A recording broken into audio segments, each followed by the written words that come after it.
spirit of it. I'm in student mode right now, so bear with me. That being the case, I'm an individual that's striving for growth and development. So through intense study, observation, and application, I'm striving for an understanding, which is the ability to maintain order and settle disputes through a fair, just interpretation of the laws and principles. This is what I'm striving for, and I'm using the blueprint, right? So whoever is teaching me the blueprint and the black and white is training me to be able to dissect this information in my everyday life so I can learn how to apply it. So that being the case, if I don't have one teaching or training me to grow and develop in the proper fashion, what kind of student would that make me? And I'm asking that in the context of, like, for example, you could be going to school. You got a professor or teacher, whatever you call them. And you don't adhere to your teacher. You try to study it on your own and figure it out. Right. Okay, now you have some people that can do that and stay the course. Right. You have some that can't. Now, egotistically, I may feel that I'm one that can, but I don't see myself going off the course. What advice would someone skilled in these teachings give to help me see the error of my ways? It has to be through their ABA. Yeah. It has to be through the teacher's ABA. So the teacher has to become, what's they always say, be the practice, what is it? Be the message that you bring. Yes, sir. So if you bring in this message, the students have to be able to see you living the message that you are bringing. Yeah. So, and they always going to be looking, even if they not learning. I think it's a movie, man, with Cuba Gooding Jr. and it's a true story. It's about this brother that was released from prison out of Washington, D.C. And he was working as a janitor at this school, and he started a chess club for the students. Oh, yes. I saw clips of that movie. Yeah, I think it's something about a king, the life of a king, the king's life, or something like that, right? Life. Okay, so he became that living, shining example on what he was trying to bring to his students. Now, you remember when they went to the chess tournament and his best chess player did not have his paper signed? Right.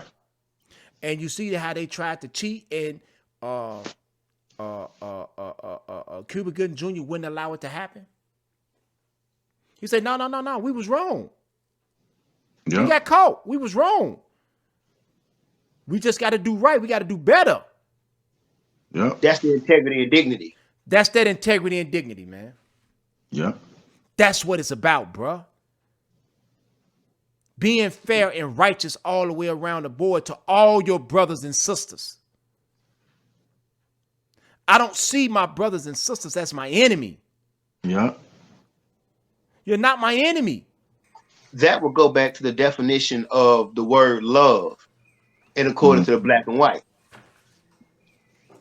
I'm willing to take responsibility for my brother, and I'm willing to share responsibility with my brother. I'm willing to accept responsibility for my brother. I'm willing to accept responsibility for you. I'm willing to share responsibility with you. Mm-hmm. Which in the blueprint is described as being my brother or sister's keeper. Exactly. Now, bringing that into full circle, the law of love, according to the blueprint, is the ability to treat others in the manner that you wish to be treated. Mm-hmm. Which some may deem as a totally different definition. But when we get to the essence of those definitions, to treat you in the manner that I would wish to be treated would be, if I'm in error, if I make a mistake, I would want my brother or sister to take responsibility for me in order to correct me. Right. And share responsibility with me by trying to fix my mistake. That's right. And in turn, I give that same love to my brother or sister when they're in error. Yep. So this is taking responsibility and sharing responsibility with each other, while simultaneously treating each other in the manner we wish to be treated. Yep. And by doing Exactly. this, we become one, which is the Exactly. principle of love, which is the one creative force. And through that Which unity says what? and that organization or structure of life, we then show our loyalty to each other. I am my brother's keeper. Okay. I was finna end Not up going try. through the whole 6 points of the start. I wasn't intending to do that, so I had to, Man, put the that's brakes on it okay. for a That's minute. okay. It's That's okay. part. That's just your teachings. You know what I'm saying? So that's what it's about. That's what it's about. You know, so now let's see this here. It says, thirdly, the direction of the new concept will lead us away from premature death, incarceration, and recidivism, and into the understanding of our true purpose of the world. What is our true purpose?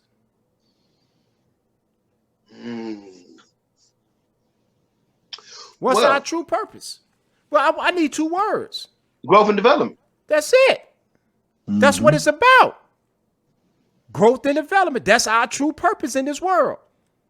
Yep. Thus, the new concept contains the vision of that which we must become in our daily dealings. We must be a walking, living, shining example of growth and development every day of our. You know, it is only when our membership has an intelligent understanding of our goals that we can structure our struggle towards achieving those goals and begin to measure progress. Now, all this stuff is right before us, right? Right? It's right before us. Now, we have broke down the whole page 5. Now we're breaking down page 6 of the introduction. All the things that people have in question about discussing things on social media, teaching the brothers and sisters, teaching the public about who we are. It's said right here. Yep. It's being said right here. This is what we're supposed to do. So that means that the people who are saying these things don't have a true understanding on what they say they are about. That's true.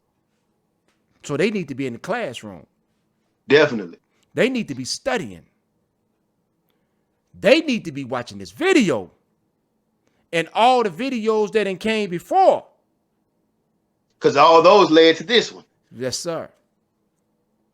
Therefore, each and every one of us has a responsibility towards growth and development, an obligation to fulfill the new concept. All of us. Every last one of us Hold up. has a responsibility to get in the classroom and study and not rely on somebody else to tell you what to do. So, because if you are relying on somebody else to tell you what to do, what you're going to do when that person isn't around to tell you what to do, you're going to go to somebody else. And then you're going to go to somebody else. And then you're going to go to somebody else. And then you're going to be confused like you're going around on a merry-go-round, because the majority of the people that you're going to be going to trying to get your information, a lot of them ain't going to even know what the hell they talking about. Okay, now, if I remember correctly, the blueprint and the black and white refers to an individual like that as having illiteracy. It's the word that it uses, actually. Yeah. And it says that the only thing that is there for the illiterate is exploitation, slavery, incarceration, and death. That's what it is. Because you are a sheep led to the slaughter. And That's lions right. don't walk with sheep. And that's right. And that's in the oath of position, the voice vision of the chairman. You know what I'm saying? That's in the voice vision of the chairman, the oath of persistence. Lion don't walk with sheep. We are not sheep. We were not put here to be led to the slaughterhouse. You know what I'm saying? But see, now, let's use the example of a lion. A lion knows its environment. It knows its purpose. It knows who it is, what it must do at all times.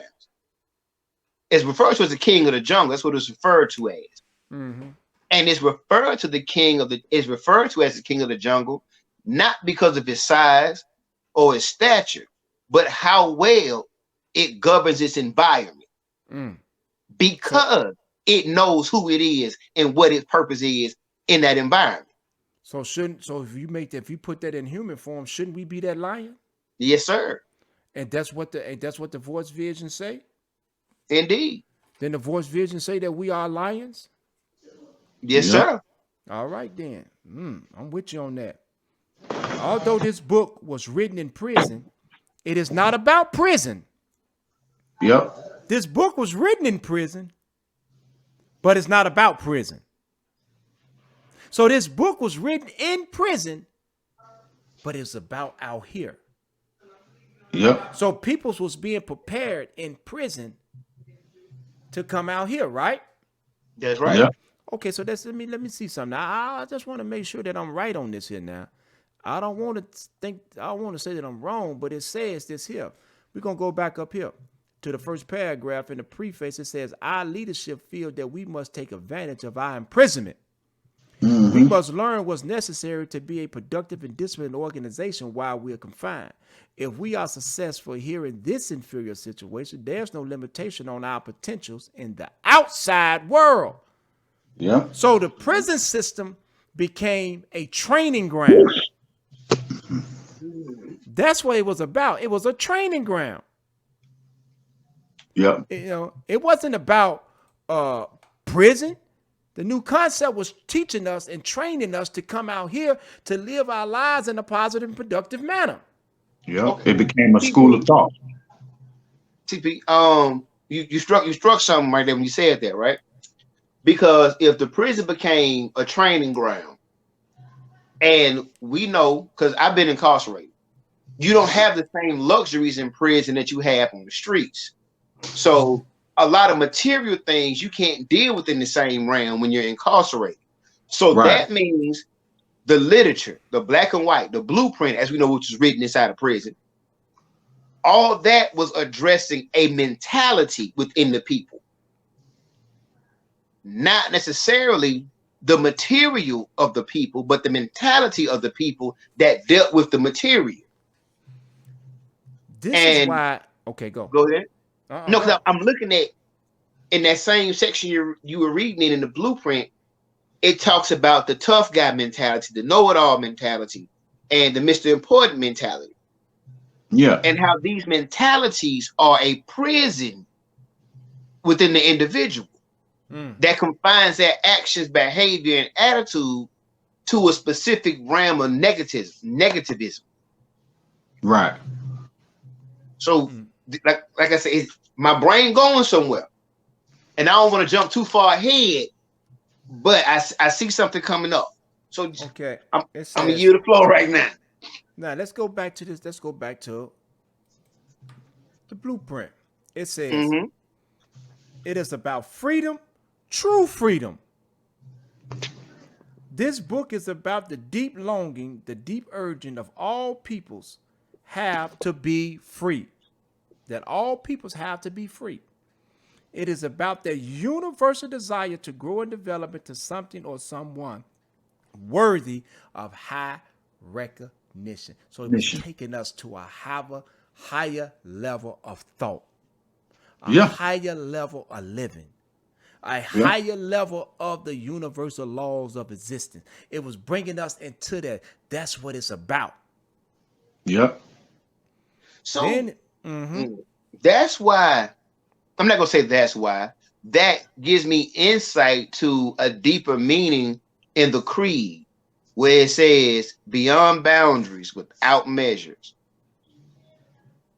That's that height. Yeah. That you were just referring to. Yeah, because that's what, that freedom of the thinking.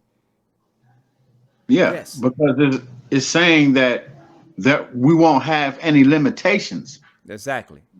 You know what I'm saying? See, when you're trapped in an old mindset, you are limited in your thinking. You know what I mean?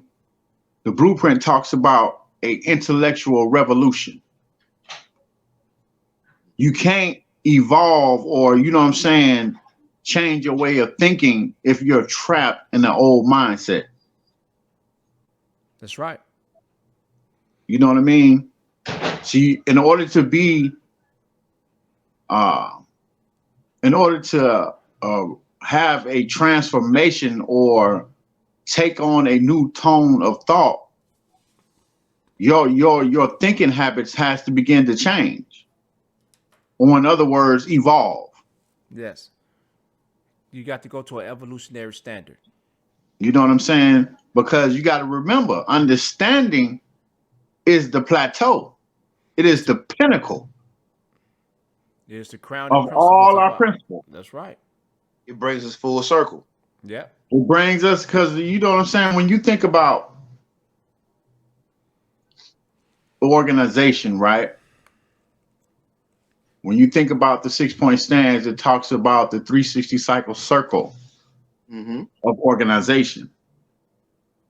You can't complete that cycle without changing the way you think. See, because True. growth and development is change.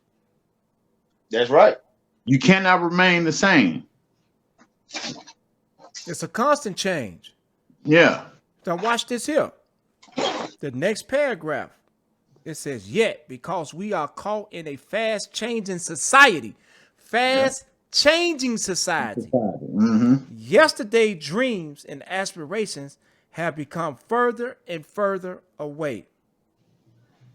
Yesterday's dreams and aspirations have become further and further away. Yep.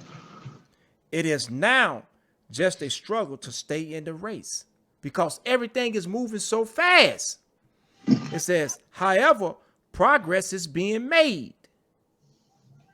This book, The Blueprint of a New Concept, is written and dedicated to all peoples who believe in and support our struggle for progress through positive growth and development.